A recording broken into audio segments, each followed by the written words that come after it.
Хуманитарна мисија на муслиманската заедница Ахмадија во Берово, 7 пакети со храна и средства за хигиена, додели организацијата на семејства кои живеат во социјален ризик, не правејќи поделби на нивната верска припадност. И тоа е наш сил, ово е наш врх и ово е наша пракса.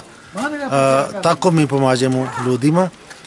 Немамо толико огромно фондове, али колико ми имамо, ми увек помаѓамо, увек се премнамо да сманимо некоме боли, некоме глади, нешто што ми може. За семејствата кои живеат на социјалното дно, оваа помош е добредојдена. Секоја една помош е добродојдена од страна на Ахмедиите.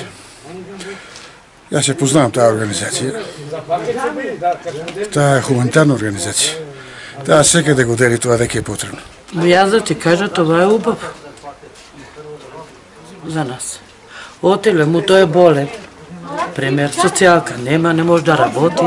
Немам зборови што да кажем за таа помош. Господ нека им дава здравје.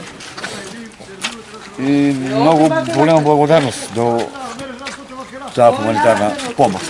Јас сам охрана мајка на едно детенце и значи живеа од социјална помош од 900 денара, социјалката още не ни е дадена и ето живееме така во доста сиромашки услови. По повод новогодишните празници, организацијата додели 74 новогодишни пакетчиња на деца кои потекнуваат од сиромашни семејства во Берово и Пехчево. Инаку ова организација прва донираше хуманитарни пакети за многодетното семејство Демировски од Берово. Организацијата Ахмадија во Македонија постои 20 години и под мотото "Љубов секому, омраза никому" помага на оние на кои помошта им е најнеопходна.